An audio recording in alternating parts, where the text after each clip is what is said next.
Сәлем, біз бүгін осы сумканы үйренетін боламыз. Ол үшін бізге осындай квадрат моншақтар қажет болады. Менде квадрат моншақ 12-лік моншақ. Қалған размеріңізде қолдана аласыздар. 18 размерін. Онымен қоса бізге осындай леска қажет болады. Леска 8-9 размердегі болу қажет, одан жіңішке болмайды. Біз не істейміз? Лескамызды осындай ұзын қылып алып аламыз. Екі ұшын ұстап алыңыздар. Және бір ұшына біз қазір 6 моншақ өткізетін боламыз. 1, 2, 3, 4, 5, және соңғы 6 моншақ. Және қараңыздар, біз қазір 6 соңғы моншақтан осылай крючок жасаймыз міне. Және осы крючокқа келесі лесканың ұшын өткізіп аламыз міне. Осылай өткізесіздерде екі ұшын ұстап тартамыз. Соңына дейін жеткіземіз, және лескаңыздың ұзындығы бірдей болу қажет. Міне, осылай ұстап тартсаңыздар, сіздерге өздеріңізге ыңғайлы болады. Осылай тартасыздар да крючокты моншақтың ішіне кіргізіп жібересіздер. Міне, осылай кіргізесіздер. Сол кезде бізде осындай домалақ пайда болады. Енді жақсылап осылай тартып аласыздар. Формасы жақсы ұстау үшін лесканың енді бір ұшын аласыздар да оған 5 моншақ өткізесіздер. Себебі жаңағы домалақтың өзінде бізде бір моншақ лескада өткізулі тұр. Енді біз 5 моншақ осылай өткіземіз. 4 и соңғы 5. Осы соңғы 5 моншаққа біз крючок жасаймыз да и келесі лесканың ұшын өткізетін боламыз. Міне, осылай міне. Көріп тұрғандарыңызды осылай өткізіп алдым. Енді тартамыз. Жақсылап қысасыздар. Сосын леска крючогымызды моншақтың ішіне кіргізіп жібересіздер. Енді не істейміз?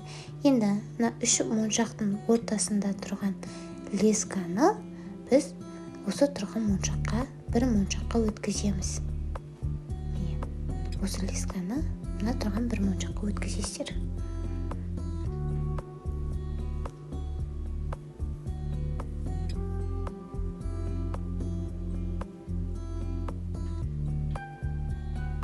Осылай өткізіп тартып алыңыздар.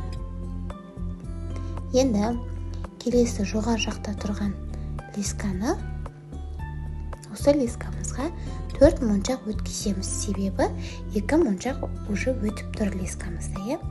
Енді осылай 4 моншақ өткізесіздер. 1, 2, 3, 4. Және осы 4-ші моншаққа біз крючок жасап, келесі лесканың ұшын өткізіп аламыз. Міне, көріп тұрғандарыңыздай осылай өткізесіздер. Және жақсылап тартамыз.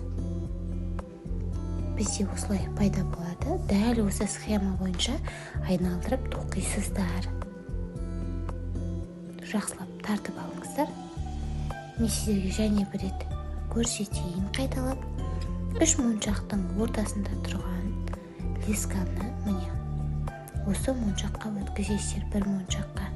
Бір моншаққа өткізесіздер де жоғары жақтағы лескаға 4 моншақ өткізесіздер. Әр осылай бір домалақты аяқтаған кезде астында 3 моншақтың ортасындағы лесканы 1 моншаққа өткізіп келесі домалақты жасайсыздар. Міне осылай 4 моншақ өткізіп крючок жасап 4-ші моншаққа келесі лескамызды өткізіп алдық ұшын, және жақсылап тартасыздар. Осылай айналдырып тоқып шығасыздар.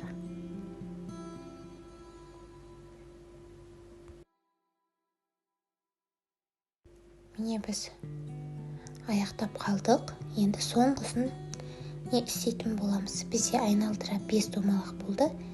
Енді соңғы 6-шы доңғалақты жасаймыз.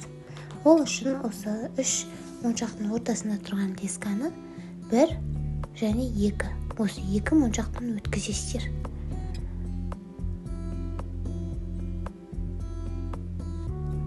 Міне, осылай 2 моншақтан өткізіп тартып аласыздар жақсылап. Енді бізде лескамыз 3 моншақтан өтіп тұр. Енді біз не істейміз? Енді біз бір лесканың ұшына 3 моншақ өткіземіз. Себебі бізде уже 3 моншақ өтіп тұр. Жалпы саны 6 болады. Міне, осылай 3-ші моншаққа біз крючок жасап, келесі лесканың ұшын өткізіп аламыз. Міне, енді жақсылап тартасыздар. Және бізде осындай пайда болады. Міне, қараңыздар. Осындай фигура бізде пайда болады.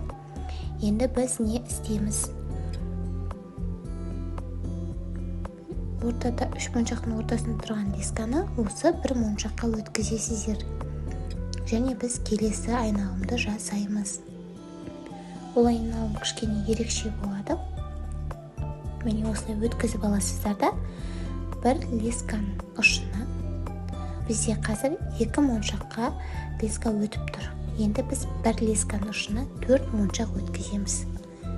Бұл тек алғашында ғана. Міне, 2 моншақ өтіп тұр лескамызға. Осылай бір ұшына 4 моншақ өткізесіздер. 2, 3, 4. 4-ші моншаққа крючок жасап, келесі лесканың ұшын өткізіп аласыздар. Осылай, міне, тартып.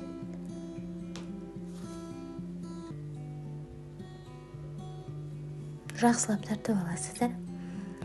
Енді міне бізде 6 моншақты доңғалақ шықты. Енді осы астында тұрған 3 моншақтың ортасында тұрған лескамызды бір ғана лескадан, моншақтан өткізетін боламыз.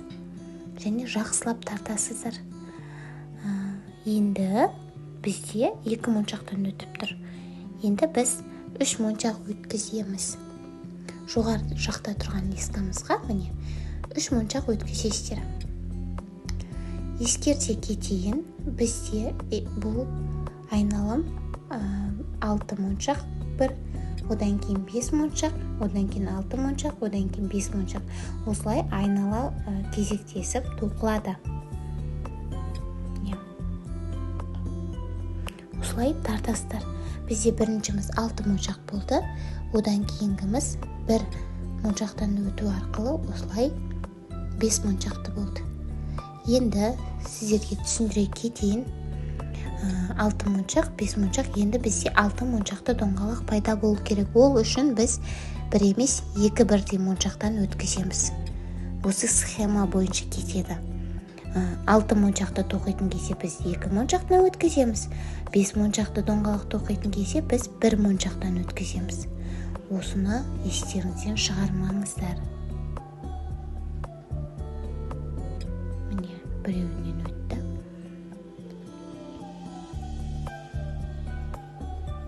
Екіншіден өтті. Міне, осылай тартып аласыздар жақсылап. Енді біз 3 моншақ өткіземіз. Себебі бізде уже 3 моншақ лескамыздан өтіп тұр. Тек бастайтын кезде ғана 4 моншақ өткізіп бастап аласыздар алтылдық доңғалақты. Одан кейін тек 3 моншақтан өткізіп отырасыздар. Бірақ жаңағыдай астыңғы лескамызды 5 моншақ жасайтын кезде 1 моншаққа, ал 6 моншақты доңғалақ жасайтын кезде 2 моншақтан өткізіп отырасыздар.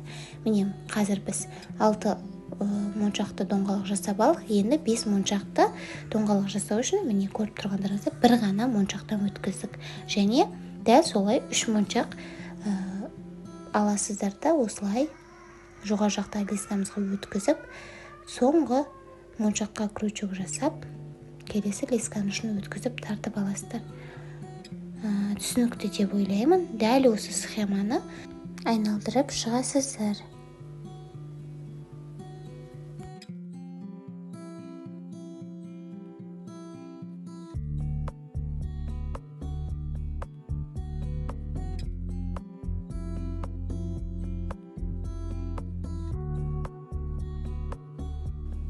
міне көріп тұрғандарыңызда бізде соңғысы қалды. Оны біз не істейміз? Бізде екі жағымызда да 6 доңғалақтан болып тұр. Біз келесін 5 доңғалақтан аяқтауымыз қажет. Бірақ біз осы 2 моншақтан өткізетін боламыз соңғы. 3 моншақтың ортасындағы лескамызды осылай 2 моншақтан бірдей өткізесіздер және тартасыздар. Енді лескамыздың бір ұшына 2 моншақ өткізесіздер, себебі бізде уже 3 моншақ өтіп тұр лескамызға.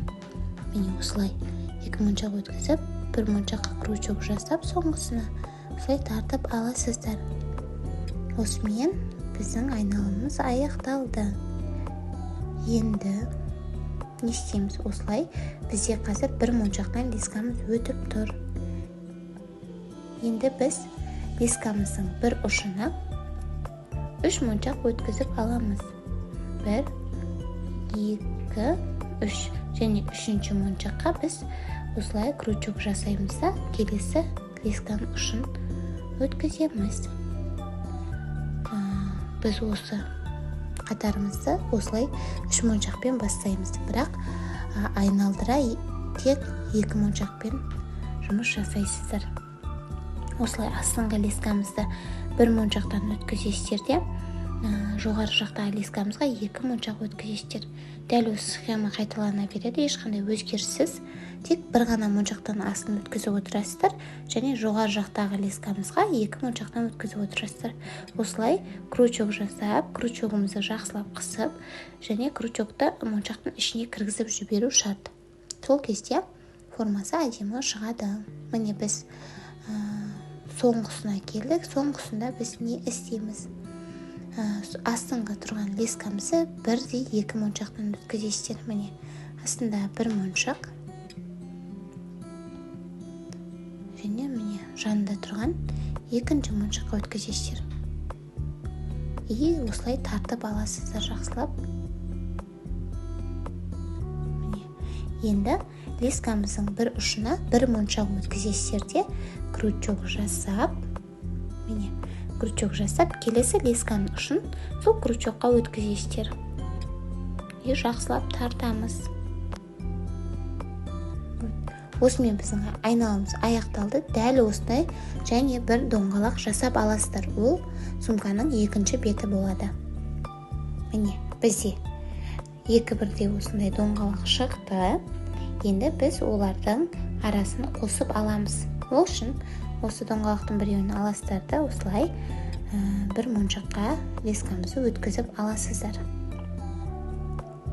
Екеуін теңестіріп аласыздар. Ұзындықтарын бірдей болу қажет және лескамыздың бір ұшына 3 моншақ өткізесіздер. Осылай 3 моншақ өткізіп аласыздар да, соңғы моншаққа крючок жасап, осылай тартып, келесі лесканың ұшын өткізесіздер. Және осылай тартасыздар. Сол кезде бізде осындай 4 бұрышты тоқпамыз шығады. Енді не істейміз? Енді астыңғы лескамызды осылай 1 моншақтан өткізіп, жоғары жақтағы лескамызға 2 моншақ өткізесіздер. Осыдан алдыңғы қайталаған схема қайталанылады, но осылай жоғары жаққа көтеріп жасайсыздар. Міне көріп тұрғаныңыздай осылай 2 моншақ өткізіп, соңғы моншақ осылай крючок жасап тартып аласыздар. Және крючок моншақтың ішіне кіріп кету керек. Міне көріп тұрғаныңыздай осылай айналдыра тоқисыздар. Бірақ аузын ұмытпаңыздар. Аузын өздеріңіз жобалап жаңағыдай ашық қалдырасыздар. Дәл осы схема айналып тоқылып шығу қажет.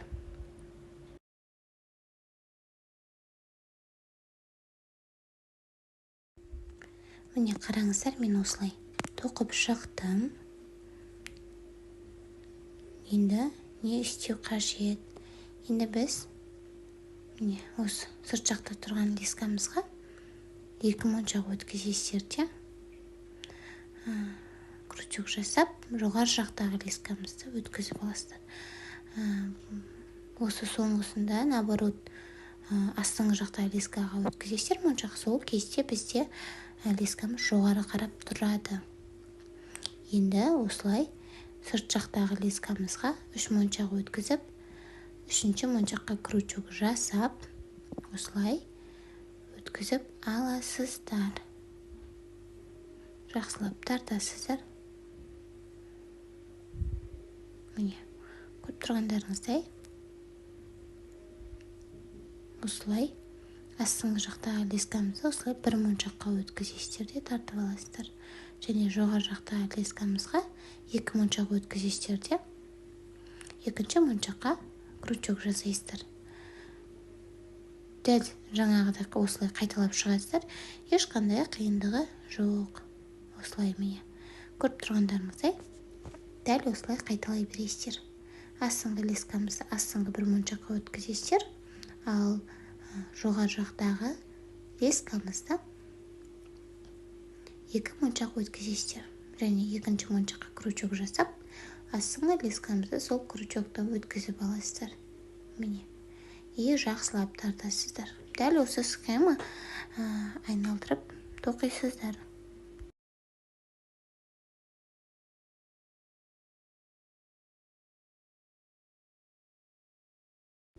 Міне, көріп тұрғандарыңыздай біз осылай жанын тоқып алдық.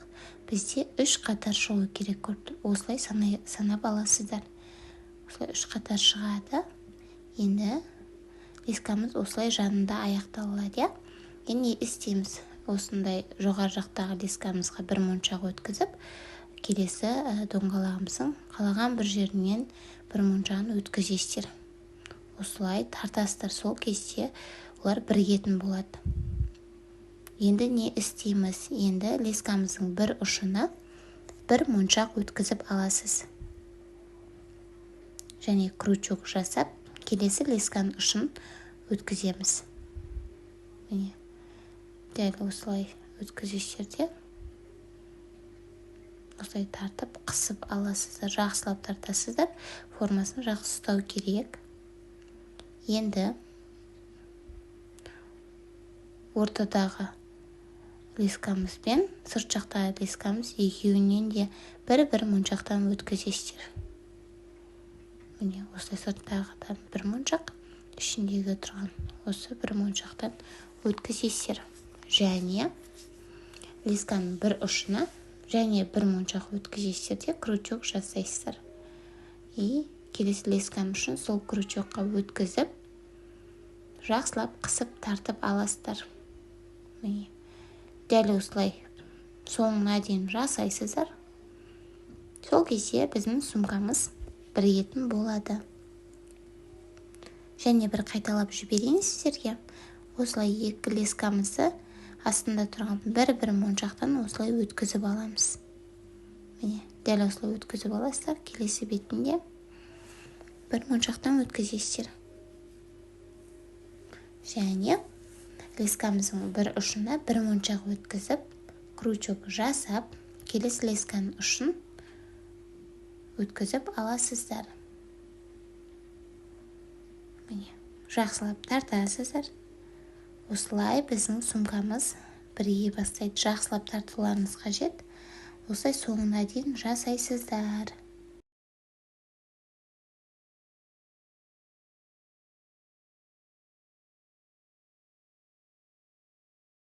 Міне, көріп тұрғандарыңыздай, біз сумкамызды осылай біріктіріп алдық. Біздің сумкамыз дайын болды. Енді не істейміз? Енді біз екі жағына цеп өткізетін боламыз. Карабинкалардың көмегімен де өткізсеңіздер болады, бірақ маған осылай өткізген ұнайды. Ол үшін бізге 2 метр осындай цеп қажет. Дәл менікіндей жасағыңыз келсе, осындай 2 метрлік цеп аласыздар. Және жіңішке болу керек. Ортаңға тұрған 2 тесікке осылай бір ұшын өткізіп аласыздар. Міне, осылай өткізіп алдыңыздар. Жақсылап тартамыз енді кішкене. Міне, осылай тартып аласыздар. Енді не істейміз? Енді біз дәл сол өткізген цепіміздің екі ұшын келесі бетінен тоже осылай өткізіп аласыздар. Міне осылай бір жағын өткізесіздер және келесі бетінен өткіземіз. Енді осы цептің екеуін біріктіруіміз қажет болады. Мен осындай жай ғана қайшымен осылай ашып жасай беремін. Бұның да ешқандай қиындығы жоқ. Осылай келесі цептің басын осылай кіргізе аласыздар. Осылай мен өзім осылай қайшымен жабамын. Міне. Бізде осылай шығады. Тартқан кезде осылай тұру керек. Міне біздің сумкамыз дайын болды. Сіздерге қайырлы табысты білім тіледім. Өз қалауларыңызша осылай сәндей аласыздар. Бұлай жасасаңыздар да болады. Немесе ішіне жаңадай мешок тіксеңіздер де болады. Ол да өте әдемі көрінеді. Маған осы бір модель ұнады. Жай ғана осылай біз лентамызды өткізіп аламыз. Ең ортасына цепті өткізген сияқты әлі солай. Келесі бетіне тоже өткізіп, осылай моншақ кіргізіп, ұштарын байлап қоясыздар. Болды, ешқандай қиындығы жоқ. Міне қараңыздар, бізде осындай болып шығады. Байлаған кезде осылай тартсаңыздар, аузы жабылады. Прям күшті, осылай байлап қойсаңыздар да болады. Немесе бұлай жасағыларыңыз келмесе, онда ішіне мешокпен бірге сатсаңыздар да болады. Өте әдемі. Және сіздерге айта кетейін, көлемі жағынан үлкен домынғалақ сумка тоқыларыңыз келсе, онда менің личкама жазыңыздар. Мен сіздерге үлкен размерде қалай тоқылу керек екенін көрсетіп беретін боламын.